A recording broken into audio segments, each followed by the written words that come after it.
आप देखो ये मणिपुर है आपका, ये पूरी तौर पर भारत से अलग ही है, समझ में, इनकी संस्कृति, इनकी बोलचाल सब अलग है, हमसे इनका सब कुछ अलग है। फिर भी भारत के सरदार पटेल जी की ये काबिलियत है, ये काबिलियत है कि उन्होंने इस पूरे क्षेत्र को भारत में मिला लिया। ये उनकी काबिलियत का नमूना है, ये उनके सबसे ज्यादा गौरव का नमूना है कि उन्होंने अपनी काबिलियत के दम पर इस क्षेत्र को भी भारत का अभिन्न अंग बना लिया। समझ में आई बात? तो ये उनकी काबिलियत है। और आज के नेताओं को देखो आप, बिना फालतू की बकवास बातें करते रहते हैं, बिना सर पैर की बातें, उनको तमीज तक नहीं है, उनको ज्ञान तक नहीं है कि क्या है भारत, फिर भी वो भारत के ऊपर बेहुदा टिप्पणियां करते हैं।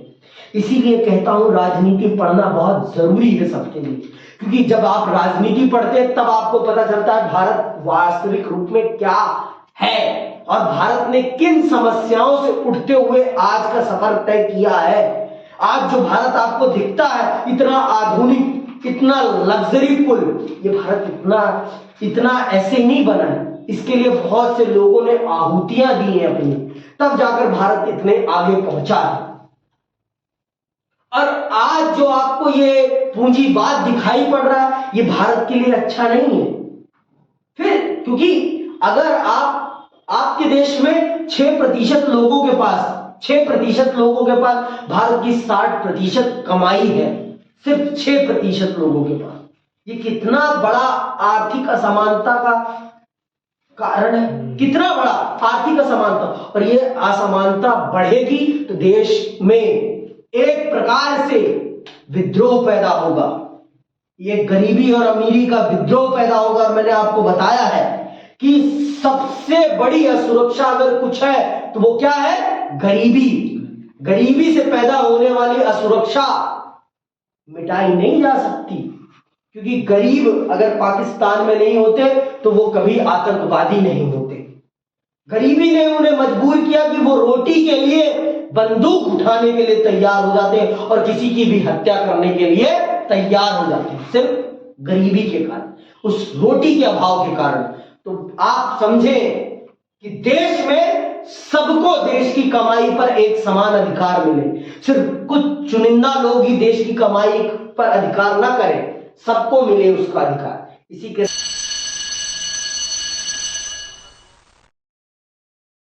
विभाजन वो कारण बनता है जिसके कारण हमें राष्ट्र निर्माण की चुनौती से जूझना पड़ता है, नहीं तो हम राज्य निर्माण करते, हम राष्ट्र निर्माण नहीं करते, क्योंकि जब टूटता ही नहीं देश तो बनाने की जरूरत नहीं पड़ती।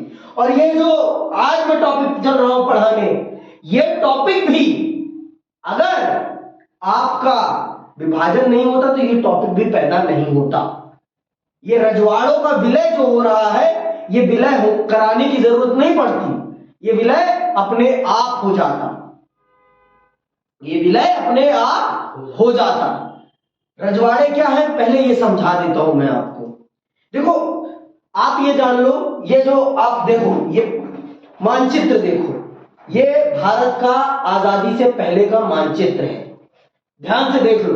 ये जो पीले पीले क्षेत्र है ना, पीले पीले क्षेत्र, ये सीधे तौर पर ब्रिटिश सरकार के नियंत्रण में थे, और ये जो नीले क्षेत्र हैं ये देसी रियासतें हैं। ये क्या है? देसी रियासतें, जिन पर कौन राज कर रहा था? राजा महाराजा, भारत के राजा महाराजा।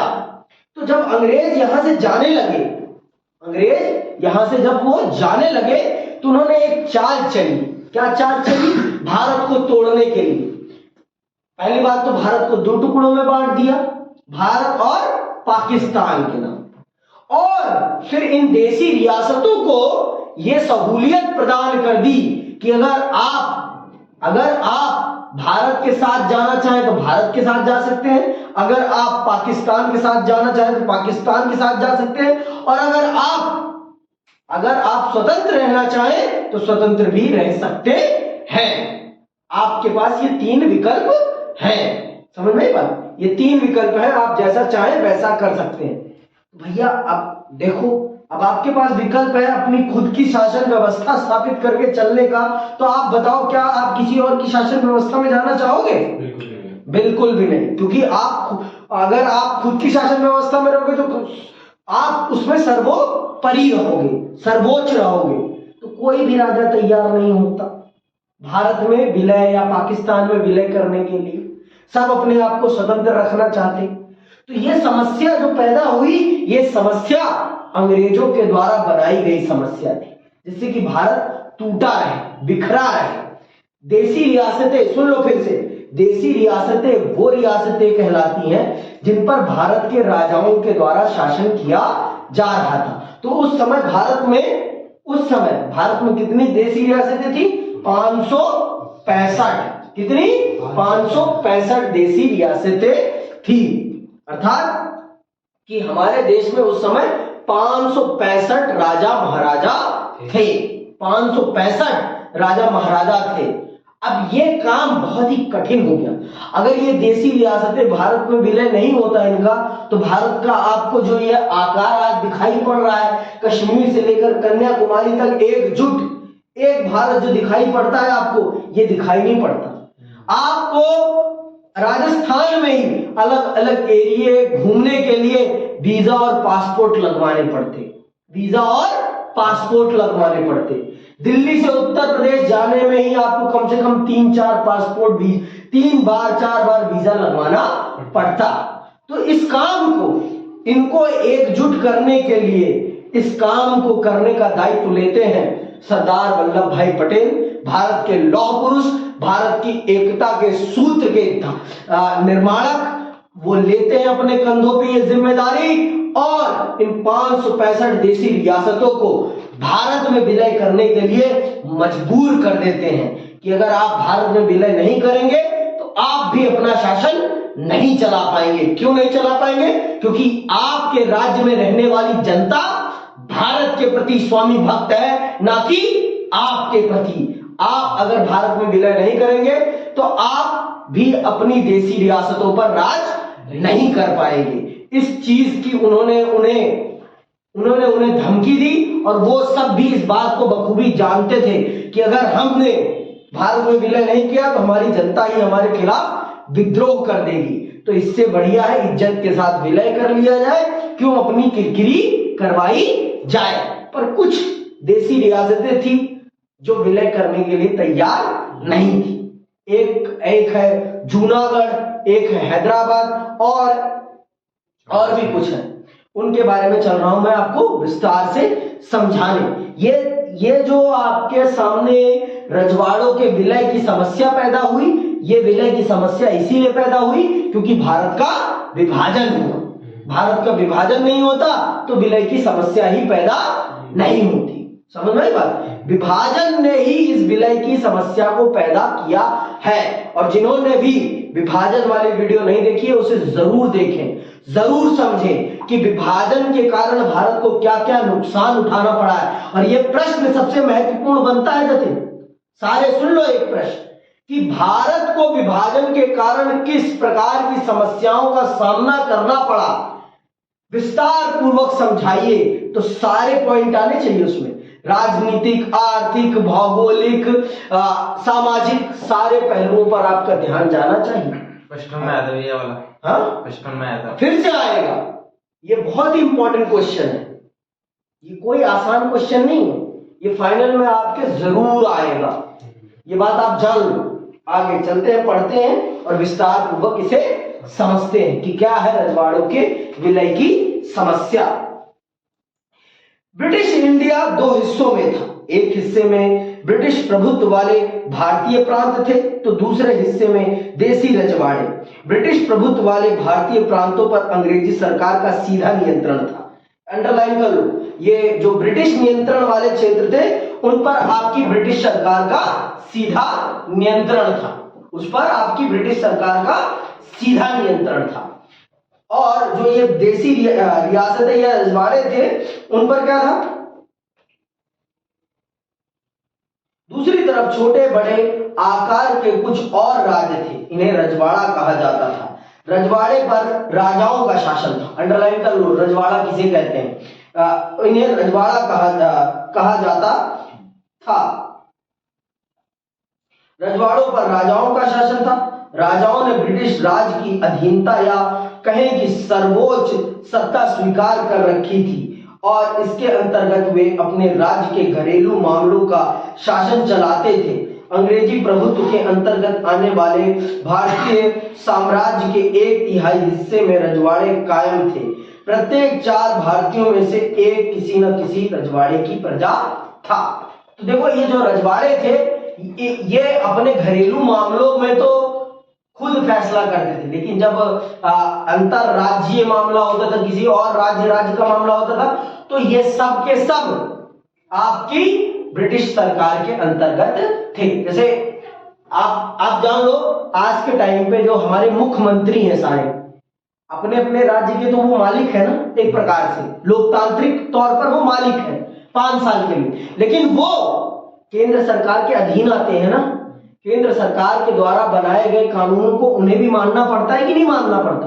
वो सिर्फ अपने राज्यों के कानूनों को ही संचालित कर सकते हैं, लेकिन पूरे देश का और विदेशों के साथ जो देश का संबंध होगा उसे निर्धारित करने का काम कौन करेगी? भारत सरकार। तो उसी प्रकार से जो आपके ये रजवाड़े थे ये अपने घरेलू मामलों को देखते थे, और जैसे विदेशी संबंध और दूसरी चीजें जो होती थी उनको देखने का काम ब्रिटिश सरकार करती थी। जैसे आज की केंद्र सरकार के रूप में उस समय ब्रिटिश सरकार थी, और आज की राज्य सरकारों के रूप में आपकी रजवाड़े थे। हर जगह रजवाड़े नहीं थे। आपके ये जो पीले पार्ट्स है ये सीधे ब्रिटिश सरकार के नियंत्रण में आने वाले क्षेत्र थे। ये जो पीला मैप है, ये जो पीला पीला दिखाई पड़ रहा है, ये आपके ब्रिटिश सरकार के नियंत्रण में आने वाला क्षेत्र है। और ये वाला क्षेत्र जो नीला है ये आपके किसके नियंत्रण में था? ये रजवाड़ों के नियंत्रण में था। तो इस प्रकार से अंग्रेजी शासन से पहले अंग्रेजी शासन के दौरान भारत 2 भागों में बटा हुआ था। एक भाग पर अंग्रेजी शासन का डायरेक्ट नियंत्रण था और एक पर इनडायरेक्ट तौर पर राजाओं के माध्यम से नियंत्रण था, और इन राजाओं ने अंग्रेज सरकार को सर्वोच्च सरकार के रूप में स्वीकार कर रखा था, और ये लोग उन्हें टैक्स अदा करते थे सिक्योरिटी के लिए कि आप हमसे हमारा रजवाड़ा ना छीने। इसलिए अब सुनो आगे समस्या क्या थी। समस्या जानना बहुत जरूरी है आपके लिए। आजादी के तुरंत पहले अंग्रेजी शासन ने घोषणा की कि भारत पर ब्रिटिश प्रभुत्व के साथ ही रजवाड़े भी ब्रिटिश अधीनता से आजाद हो जाएंगे। इसका मतलब यह था कि सभी रजवाड़ों की संख्या 565 थी। ब्रिटिश राज की समाप्ति के साथ ही कानूनी तौर पर आजाद हो जाएंगे। अंग्रेजी राज का नजरिया यह था कि रजवाड़े अपनी मर्जी से चाहे तो भारत या पाकिस्तान में शामिल हो जाएं या फिर अपना स्वतंत्र अस्तित्व बनाए रखें। भारत अथवा पाकिस्तान में शामिल होने या स्वतंत्र हैसियत बनाए रखने का फैसला रजवाड़ों की प्रजा को नहीं करना था। यह फैसला लेने का अधिकार राजाओं को दिया गया था। यह अपने आप में बड़ी गंभीर समस्या थी और इससे अखंड भारत के अस्तित्व पर ही खतरा मंडरा रहा था। तो देख लो अंग्रेज सरकार ने कितनी बड़ी कूट चाल चली कि जाते जाते भारत को तोड़ के जाया जाए, जिससे कि भारत कभी हमारे खिलाफ खड़ा ही ना हो सके, कभी भी हमारी ताकत को चुनौती ना दे सके। इसीलिए ऐसा किया गया कि भारत को तोड़ दिया जाए, भारत को 565 भागों में बांट दिया जाए, जिससे कि भारत कभी हमारे खिलाफ खड़ा ना हो सके, हमारी सत्ता को चुनौती ना दे सके। समझ में आई बात? पर फिर भी भारत के जो उस समय के राजनेता थे, दूरदर्शी राजनेता थे, उन्होंने ऐसा कमाल किया कि आज देख लो आप, भारत पूरा एकजुट है। बस एक गलती हो गई और वो एक बंदे के कारण, वो बंदा था मोहम्मद अली जिन्ना। अगर वो बंदा अपनी जिद पर ना होता तो आज भारत पाकिस्तान के उस छोर से स्टार्ट होकर आज म्यांमार तक पूरा भारत होता। उस बंदे ने अपनी सत्ता के लिए, अपने आप को गांधी बनाने के लिए उसने पूरे भारत को 2 टुकड़ों में बंटवा दिया। नहीं तो भारत कभी बढ़ता ही नहीं और इन रजवाड़ों की समस्या हमारे सामने कभी खड़ी ही नहीं होती और इन रजवाड़ों को हमें मुफ्त में 30 साल पैसे नहीं देने पड़ते। इन रजवाड़ों को भारत में विलय कराने के लिए भारत सरकार को 30 साल तक इन्हें पैसा मुफ्त में देना पड़ा है, जिसे प्रिवी पर्स कहते थे, जिसे प्रिवी पर्स। और अगर वो पैसा न देना पड़ता तो देश की जनता के विकास पर वही पैसा लगता, तो देखो क्या होता। समझे ना? ये आपको लगता है कि आजादी के बाद तुरंत भारत को मिलते मान ही नेहरू ने क्यों आसमान पे नहीं पहुंचा दी? अरे भैया, उस समय जितनी समस्याएं थी ना, अगर आज के वर्तमान प्रधानमंत्री उस समय होते तो खटिया खड़ी बिस्तरा गोल हो जाता उनका। वो उन समस्याओं का समाधान नहीं कर पाते, उनकी बुद्धि चकरा जाती। कहते हैं ना, बना बनाया सबको जब मिल जाता है तो उसमें खामियां निकालने में सबको मजा आता है, लेकिन जब बनाना पड़ता है ना तब पता चलता है कि समस्या क्या आती है। अब जब खाना बना बनाया मिल जाता है इंसान को तो उसे खाते खाते उसमें कमियां निकालना तो बहुत अच्छा लगता है। मम्मी ये इसमें नमक कम है, मम्मी इसमें थोड़ा तेल कम है, वो कमियां नहीं, मसाले कम है। लेकिन अब जब आपको आपके सामने खड़े होकर उसे पकाना पड़ेगा ना, तब आपको पता चलेगा कि क्या उसके पीछे क्या मेहनत होती है। 2014 में इनको इतना बढ़िया देश बना बनाया मिल गया, उस पर सत्ता काबिज करी इन्होंने लोकतांत्रिक तौर पर। उसके बाद इन्होंने राजनीति प्रारंभ करी भारत राष्ट्रीय स्तर की। उससे पहले की समस्याओं से ये जूझे कभी? भारत में जब माननीय मोदी जी आए तब क्या था? 3G का जमाना था। 3G था ना, 3G आ गया था। तो 3G से अभी तक आप 5G पे ही आए हो, 5G पे ही आए हो ना। आप देख लो कितनी तेजी से आपने विकास किया है। और नेट बैंकिंग आपने तो स्टार्ट नहीं, पहले से ही स्टार्ट हो चुकी थी। कंप्यूटर बहुत पहले से आ चुका था भारत में। ये मनमोहन सिंह जी की देन है सारी की सारी। आप भारत की राजनीति को समझो। मैं नहीं कहता कि मोदी जी ने अच्छा काम नहीं किया, बहुत अच्छे काम किए भाई, सब सरकारें अच्छा काम करती हैं, लेकिन अंधे तौर पर कभी भी किसी को क्रिटिसाइज मत करो। देश की आजादी की स्थिति को समझो, पढ़ो, जानो कि भारत किन परिस्थितियों में आजाद हुआ है। नेहरू को गाली देने से पहले सोचो कि उस व्यक्ति ने किस समय इस देश की सत्ता को संभाला है। उसने इस देश की सत्ता को कांटों के तौर पर संभाला था और इन्हें फूल के बाग में तब्दील किया है। बबूल के कांटों से इसे फूल के बाग में तब्दील किया है नेहरू ने। तब जाकर भारत आज आपको इतना विकसित दिखाई पड़ता है। तब जाकर भारत आज 5वें नंबर की अर्थव्यवस्था बना बैठा है, ऐसी नहीं बना। सरदार पटेल जी का योगदान सर्वोपरि है, उनसे बड़ा योगदान तो किसी ने दिया ही नहीं है। उन्होंने सत्ता को त्यागा है, मिलती हुई सत्ता उन्होंने त्यागी है। किसी में हिम्मत थी उस समय? किसी में भी नहीं थी, किसी में भी नहीं थी। अपने गुरु के कहने पर उन्होंने सत्ता को त्याग दिया, हंसते हंसते त्यागा है। असली राम भक्त तो वो है। आज के लोग कल्पना करते हैं हम हैं राम भक्त, समझ में बात? तो ये बात होती है। तो अब आपको समस्या समझ में आई कि नहीं आई? ये समस्या, ये जो रजवाड़ों की समस्या पैदा हुई, इस समस्या के पैदा होने के पीछे सबसे बड़ा कारण था विभाजन।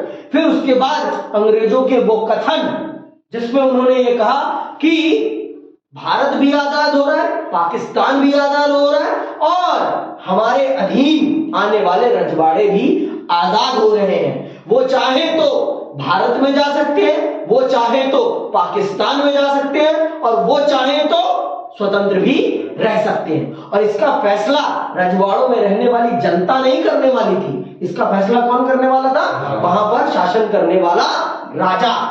तो राजा तो कभी भी नहीं चाहेगा कि उसके ऊपर किसी और का शासन आए।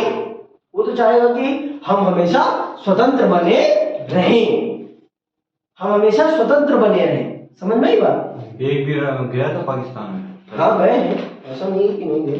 बताऊंगा अभी बताता चल रहा हूँ, सुनते चलना।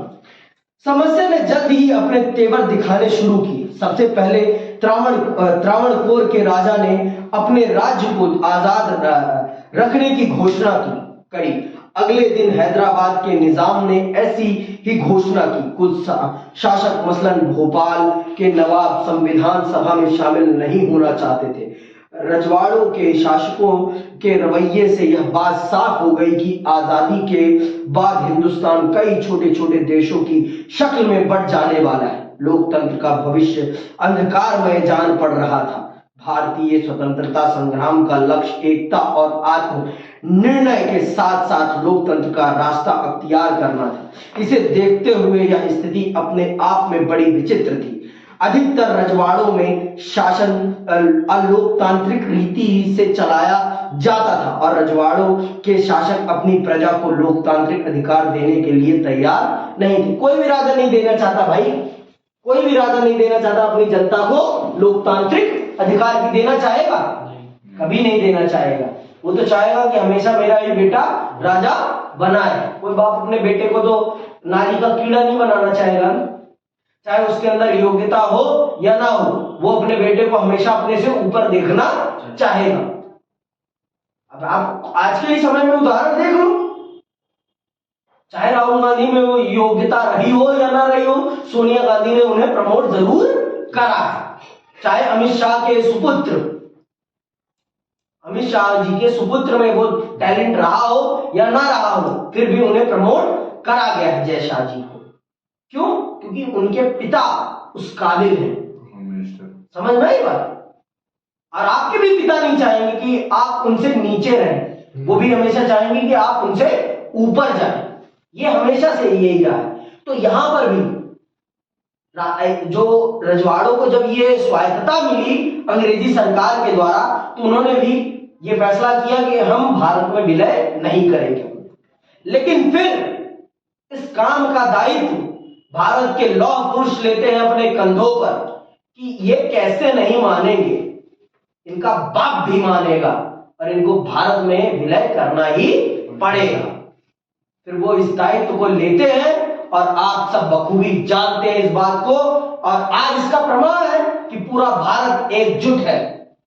कश्मीर से लेकर कन्याकुमारी तक पूरा भारत आप देख लीजिए, एकजुट है, एकजुट है। हर रजवाड़े को, हर राजा को मानना पड़ा कि हमें भारत में ही रहना है, कि चाल ही ऐसी चली गई थी, चाल ही ऐसी चली गई थी। समझ में आई बात? जिससे कि रजवाड़ों को मानना ही पड़ा भारत में रहने के लिए। हाँ, भारत को एक कीमत चुकानी पड़ी प्रिवी पर्स के रूप में, भारत को एक कीमत चुकानी पड़ी प्रिवी पर्स के रूप में, नहीं तो सारा भारत एकजुट हो गया। समझ में आई बात? हमने सिर्फ इतनी कीमत चुकाई कि भारत की जनता की कमाई को इन मुफ्तखोर राजाओं को 30 साल तक देना पड़ा। कितना होगा कम से कम? अरे अब आप अनुमान लगा लो, इतना तो लिखा नहीं है, अमाउंट तो लिखा नहीं है यहाँ पर। फिर भी आप मान लो आज के समय से तो कम से कम मान के चलो 5-6 हजार करोड़ रुपए होंगे, 5-6 हजार करोड़ आज के हिसाब से, उससे भी ज्यादा हो सकता है। उस गरीबी की स्थिति में हमने इतना पैसा इन राजा महाराजाओं को इनकी ऐशो आराम के लिए दिया। इनका कहना था कि भैया अगर हम आप में विलय करेंगे तो हमारी कमाई का साधन तो चला जाएगा आपकी, क्योंकि हम अपनी जनता दे रहे हैं आपको, अपनी जमीन दे रहे हैं आपको, तो हमारी कमाई का साधन तो हमारी जनता और हमारी जमीन थी, उनसे हम टैक्स कलेक्ट करते थे, तो हमारी कमाई का भी हमें कोई साधन प्रदान करें आप।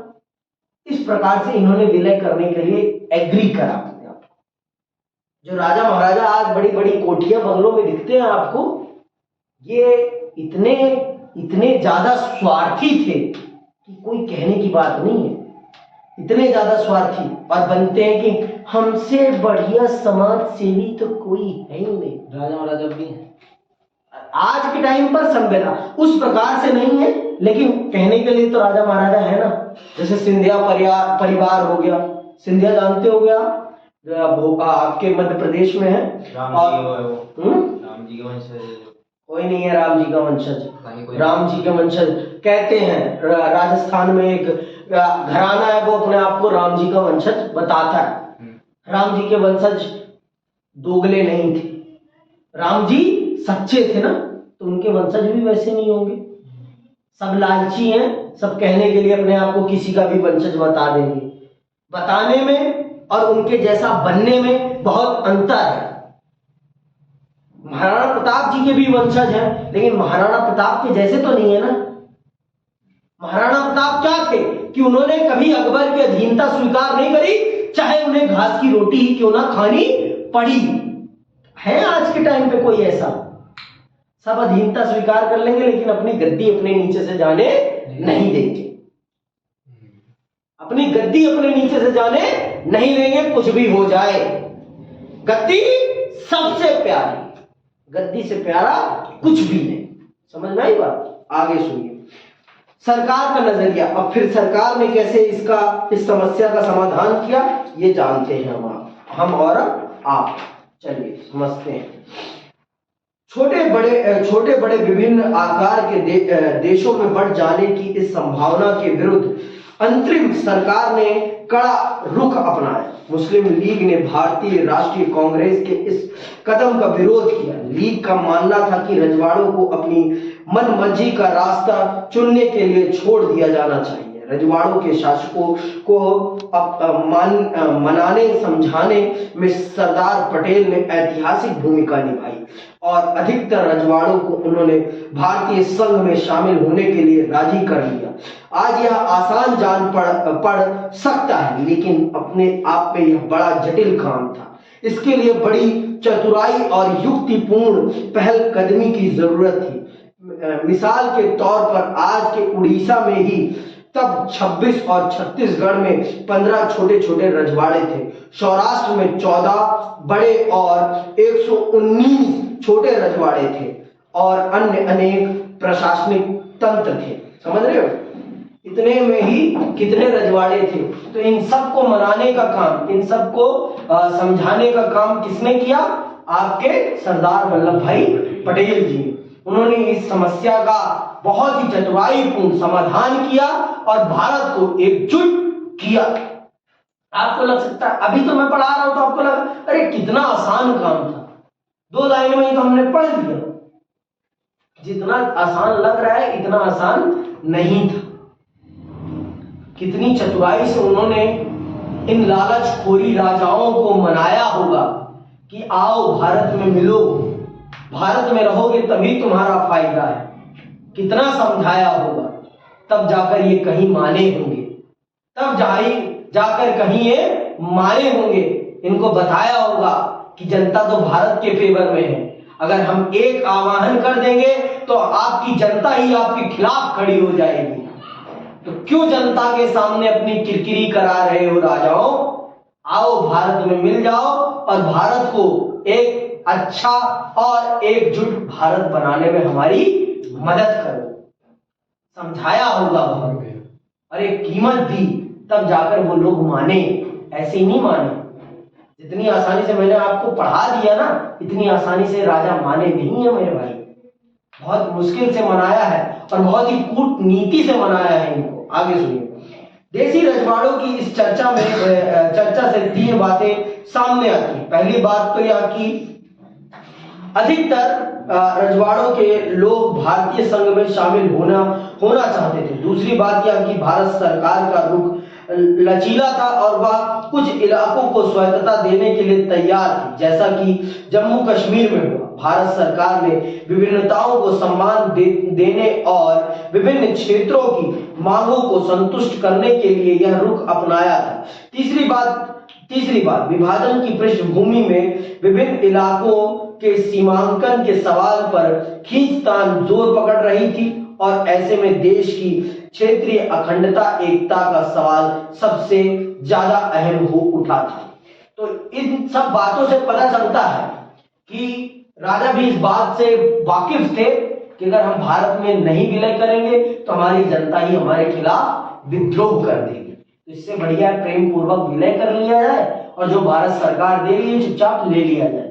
नहीं तो बाद में जनता ही किरकिरी करेगी, जनता ही हमें हमारे राज से हमें मारकर भगाएगी, तो वो अच्छा नहीं रहेगा। इज्जत भी चली जाएगी और राज तो चला ही जाएगा, इज्जत भी चली जाएगी, बची कुची इज्जत भी चली जाएगी। जैसे कि सौराष्ट्र के राजा के साथ होता है। और ये भी था, भारत सरकार का जो नजरिया था वो लचीला था, जो जैसे आना चाहता था उसे भारत सरकार ने उसी रूप में स्वीकार कर लिया। अगर आप कुछ चीजें मांग रहे थे तो वो चीजें आपको दे दी गई और आपको शामिल कर लिया गया। भारत सरकार भी जानती थी एक बार जनता शामिल तो हो जाओ, उसके बाद कुछ 10 साल 20 साल बाद तो हम अपने हिसाब से आपको कन्वर्ट कर ही लेंगे, आपको अपने हिसाब से तब्दील कर ही लेंगे। और एक बार आप फंस गए फिर निकलना बहुत ही मुश्किल है। कहते हैं ना, एक बार जो जेल में चला जाता है ना, एक बार जो जेल में चला जाता है ना, उसके लिए जेल से निकलना हाय तौबा हो जाता है, हाय तौबा। इसीलिए बहुत लोग जेल से भागते ही रहते हैं, भागते ही रहते हैं। जेल ना जाए तभी अच्छा है। एक बार जेल गए फिर जेल से बाहर आना इतना आसान नहीं है जितना आसान लगता है। इतना आसान लगता है ना, तो वही तो सरदार पटेल जी ने भी उसी कूटनीति के साथ इन सबको एकजुट किया और भारत में इनका विलय करा दिया। आगे सुनिए। शांतिपूर्ण बातचीत के जरिए लगभग सभी रजवाड़े जिनकी सीमाएं आजाद हिंदुस्तान की नई सीमाओं से मिलती थी, 15 अगस्त 1947 से पहले ही भारतीय संघ में शामिल हो गए। अधिकतर रजवाड़ों के शासकों ने भारतीय संघ में अपने विलय के एक सहमति पत्र पर हस्ताक्षर किए। इस सहमति पत्र को इंस्ट्रूमेंट ऑफ एक्सेशन कहा जाता है। जिस सहमति पत्र पर हस्ताक्षर हुए सभी राजा महाराजाओं को, उसे क्या कहते हैं? Instrument of accession. क्या कहते हैं? Instrument of accession. ये 1 नंबर का प्रश्न बनता है। इसे हिंदी में कहते हैं विलय पत्र। क्या कहते हैं? विलय पत्र। जिस कानूनी कागज पर इन्होंने इस बात का ऐलान किया है कि हम भारत में शामिल हो रहे हैं, उस कानूनी कागज को क्या कहा जाता है? विलय पत्र, और अंग्रेजी में इंस्ट्रूमेंट ऑफ एक्सेशन। अंडरलाइन कर लो, ये लिखा हुआ है, इंस्ट्रूमेंट ऑफ एक्सेशन। ठीक है। जूनागढ़, हैदराबाद, अंडरलाइन करना है इनको। जूनागढ़, हैदराबाद, कश्मीर और मणिपुर की रियासतों का विलय बाकियों की तुलना में थोड़ा कठिन साबित हुआ। इस अध्याय में हम हैदराबाद और मणिपुर की रियासतों के विलय के मामले पर गौर करेंगे। कश्मीर के विलय के बारे में आप अध्याय 8 में पढ़ेंगे। तो इन 4 रियासतों ने आनाकानी की विलय में। किसने? जूनागढ़ ने, आपके जूनागढ़, हैदराबाद, कश्मीर और मणिपुर ने। तो अभी हम यहाँ पर किसका पढ़ रहे हैं? मणिपुर का पढ़ रहे हैं। मणिपुर और हैदराबाद का। पहले पढ़ते हैं हम हैदराबाद को। देखो, हैदराबाद के जो नवाब थे, हैदराबाद उस समय की सबसे अमीर रियासतों में से एक थी। सबसे अमीर रियासत थी उस समय की। सभी देसी रियासतों में सबसे अमीर रियासत हैदराबाद थी, और हैदराबाद भारत के इस क्षेत्र में थी। तो हैदराबाद की रियासत मुसलमान राजा के अधीन थी। ठीक है, नवाब थे तो इसका मतलब वो मुसलमान ही थे। ठीक है। ना वो भारत में शामिल होना चाहते थे, ना वो पाकिस्तान में शामिल होना उनके लिए संभव भी नहीं था, क्योंकि चारों तरफ से आप भारत से घिरे थे, तो आपके लिए पाकिस्तान से कांटेक्ट कर पाना आसान नहीं था। समझ रहे? तो वो स्वतंत्र रहना चाहते थे। तो सरदार पटेल जी ने उन्हें 1 साल के लिए छोड़ दिया, ठंडे बस्ते में डाल दिया। हम आजाद हो गए थे 1947 में, है ना, और उनका विलय कराते हैं 1948 में। देखना भी, सुनना कैसे कराते हैं, सुनना बहुत ध्यान से कि हैदराबाद का विलय कैसे होता है भारत में। हैदराबाद की रियासत बहुत बड़ी थी। यह रियासत चारों तरफ से हिंदुस्तान इलाके से घिरी थी। पुराने हैदराबाद के कुछ हिस्से आज के महाराष्ट्र तथा कर्नाटक में और बाकी हिस्से आंध्र प्रदेश में हैं। हैदराबाद के शासक को निजाम कहा जाता था और वह दुनिया के सबसे दौलतमंद लोगों में शुमार किया जाता था। निजाम चाहता था कि हैदराबाद की रियासत को आजाद रियासत का दर्जा दिया जाए। निजाम ने सन 1947 के नवंबर में भारत के साथ यथास्थिति बहाल रखने का एक समझौता किया कि हमें ऐसे ही रहने दिया जाए। भारत के साथ उन्होंने एक एग्रीमेंट कर लिया कि हमें ऐसी ही स्थिति में बनाए रखा जाए। हम ना पाकिस्तान के साथ जाना चाहते हैं ना हम भारत के साथ। तो भारत ने भी कह दिया चलो ठीक है, तुम्हें ठंडे रास्ते में डाल देते हैं, कोई दिक्कत नहीं है। पहले अभी जो पहले और जो है समस्या उनको निपटा ले, फिर आपको भी धीरे धीरे निपटाते हैं। आप हमसे बाहर तो जा नहीं सकते क्योंकि आपको हमने चारों तरफ से घेर रखा, तो आपकी औकात तो है नहीं कि आप हमसे बाहर चले जाएं। और आपके पास अपार दौलत है, अगर हम आपसे ज्यादा ही छीना झपट करेंगे तो आप ये दौलत लेकर उड़ जाएंगे, तो तब भी दिक्कत हो जाएगी, तब भी दिक्कत हो जाएगी। तो इसीलिए भारत सरकार ने उस समय इनको कहा कि आप चलिए ठीक है, हम आपके साथ यथास्थिति पर मंजूर है, आप जैसे हैं वैसे ही बने रहे, हमें कोई दिक्कत नहीं है। कब भारत सरकार ने कहा? 1947 में। आगे सुनो, यह समझौता 1 साल के लिए था। इस बीच भारत सरकार से हैदराबाद के निजाम की बातचीत जारी रही। इसी दौरान हैदराबाद की रियासत के लोगों के बीच निजाम के शासन के खिलाफ एक आंदोलन ने जोर पकड़ा। आप सब जानते हो भाई कि जनता तो भारत में ही विलय चाहती थी ना, जनता तो चाहती थी कि हम भारत में जाएं और हम एक लोकतांत्रिक देश बने। तो जनता ने फिर अपने निजाम के खिलाफ आंदोलन करना प्रारंभ कर दिया। या कहिए कि भारत सरकार ने जनता को भड़काया, या कहिए कि भारत सरकार के नेताओं ने ही वो आंदोलन प्रारंभ किया। फिर निजाम ने अपनी एक अत्याचारी सेना से उनके ऊपर टॉर्चर करवाया। फिर भारत सरकार से ये देखा नहीं गया और भारत सरकार ने अपनी सेना के माध्यम से आक्रमण करवा दिया। और आक्रमण, या कहिए कि उन लोगों को बचाने के लिए एक प्रयास किया जिनके ऊपर अत्याचार कर रही थी निजाम की सेना, तो उनको बचाया और इसी प्रकार से आपके हैदराबाद का विलय हो जाता है। हैदराबाद के नवाब को भारत में विलय करने के लिए मजबूर हो जाना पड़ता है, नहीं तो वो अपनी जान से चले जाते। तेलंगाना इलाके के किसान निजाम के दमनकारी शासन के खास तौर पर दुखी थे। वे निजाम के खिलाफ उठ खड़े हुए। महिलाएं निजाम के शासन में सबसे ज्यादा जुर्म का शिकार हुई थी। महिलाएं भी बड़ी संख्या में इस आंदोलन से आ जुड़ी। हैदराबाद शहर इस आंदोलन का गढ़ बन गया। कम्युनिस्ट और हैदराबाद कांग्रेस इस आंदोलन की अग्रिम पंक्ति में थे। आंदोलन को देख निजाम के लोगों के खिलाफ एक अर्धसैनिक बल रवाना किया। इसे रजाकार जो उन्होंने अपनी सेना भेजी उसे क्या कहा जाता था? रजाकार। किसने? निजाम ने जो इन लोगों के खिलाफ सेना भेजी उस सेना को क्या कहा जाता था? रजाकार। ये 1 नंबर का प्रश्न है कि निजाम की अर्धसैनिक बलों को क्या कहा जाता था? रजाक कहा जाता था। रजाक अव्वल दर्जे के सांप्रदायिक और अत्याचारी थे। रजाकारों ने गैर मुसलमानों को खास तौर पर अपना निशाना बनाया। रजाकारों ने लूटपाट मचाई और हत्या तथा बलात्कार पर उतारू हो गए। 1948 के सितंबर में भारतीय सेना निजाम के सैनिकों पर काबू पाने के लिए हैदराबाद आ पहुंची।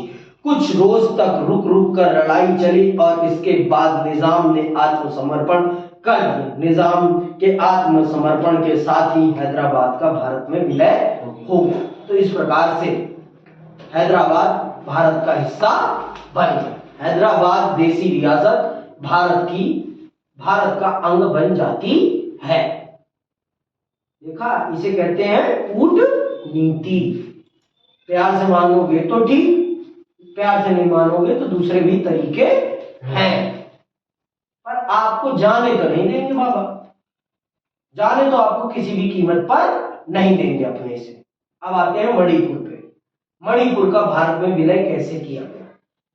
पहली बात, एक बात यहां बता देना चाहता हूं, हर जगह की जनता भारत में विलय चाहती थी, लेकिन मणिपुर की जनता भारत में विलय नहीं चाहती। वहां की जनता नहीं चाहती, वहां की जनता नहीं चाहती भारत में विलय अपना।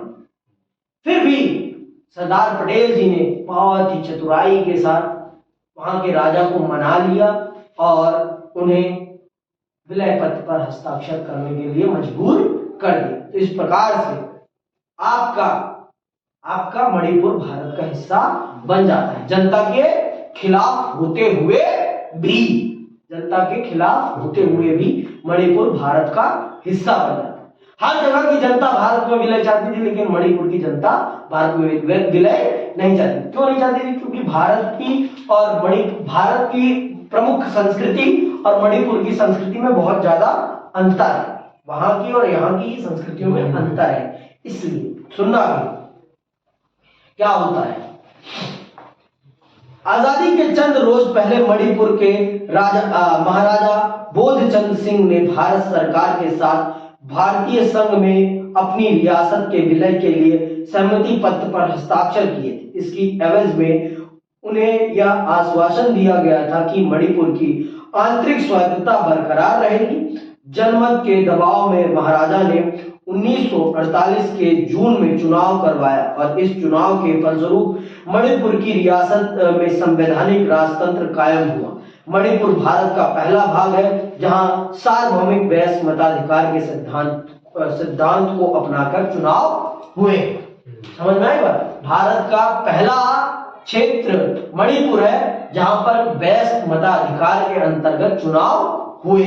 सबसे पहले भारत में वैसे चुनाव कब हुए? 1952 में, है ना? और मणिपुर वो भारत का पहला राज्य है जहां पर सबसे पहले लोकतांत्रिक चुनाव हुए। और मणिपुर का विलय क्या कैसे हुआ है कि आपके सरदार पटेल जी ने उन्हें आश्वासन दिया महाराजा को कि हम आपके अंदरूनी मामलों में किसी भी प्रकार की दखल अंदाजी नहीं करेंगे, सिर्फ हम आपके बाहरी मामले सिर्फ हम तय करेंगे। कौन कौन से? जैसे विदेशी मामले, प्रतिरक्षा और संचार। प्रतिरक्षा मतलब सिक्योरिटी, स्टेट सिक्योरिटी मतलब देश की सुरक्षा, और संचार। इन मामलों को आप हमें दे दीजिए और सारे मामले आप चलाइए, हमें कोई दिक्कत नहीं है। तो इस प्रकार से मणिपुर भारत का हिस्सा बन जाता है। और ये कार्टून इसी चीज को बता रहा है। समझ में आएगा? आगे सुनो। मणिपुर की विधानसभा में भारत के विलय के सवाल पर गहरे मतभेद थे। मणिपुर की कांग्रेस चाहती थी कि इस रियासत को भारत में मिला दिया जाए, जबकि दूसरी राजनीतिक पार्टियां इसके खिलाफ थी। मणिपुर की निर्वाचित विधानसभा से परामर्श किए बगैर भारत सरकार ने महाराजा पर दबाव डाला कि वे भारतीय संघ में शामिल होने के समझौते पर हस्ताक्षर कर दे। भारत सरकार को इसमें सफलता मिली। मणिपुर में इस कदम को लेकर लोगों में क्रोध और नाराजगी के भाव पैदा हुए। इसका असर आज तक देखा जा सकता है और आज भी मणिपुर जल रहा है। इसीलिए ठीक है, क्योंकि मणिपुर की जनता कभी भी भारत में अपना विलय नहीं चाहती। समझ में आई बात? मणिपुर की जो कंडीशन है, मणिपुर की जो सिचुएशन है, वो बहुत ही अलग है। वो आज के भारत के जैसी नहीं। आज के भारत की और वो भारत के जैसी कभी थी ही नहीं। हमेशा उसमें कुछ ना कुछ अलग रहा है। वो हमेशा ही भारत से अलग, क्योंकि वहां की आप परिवेश, आप यहाँ का भूगोल देखें, सब कुछ ही अलग है। आप देखो, ये मणिपुर है आपका, ये पूरी तौर पर भारत से अलग ही है। समझ गए? इनकी संस्कृति, इनकी बोलचाल सब अलग है, हमसे इनका सब कुछ अलग है। फिर भी भारत के सरदार पटेल जी की ये काबिलियत है कि उन्होंने इस पूरे क्षेत्र को भारत में मिला लिया। ये उनकी काबिलियत का नमूना है। ये उनके सबसे ज्यादा गौरव का नमूना है कि उन्होंने अपनी काबिलियत के दम पर इस क्षेत्र को भी भारत का अभिन्न अंग बना लिया। समझ में आई बात? तो ये उनकी काबिलियत है। और आज के नेताओं को देखो आप, बिना फालतू की बकवास बातें करते रहते हैं, बिना सर पैर की बातें। उनको तमीज तक नहीं है, उनको ज्ञान तक नहीं है कि क्या है भारत, फिर भी वो भारत के ऊपर बेहुदा टिप्पणियां करते हैं।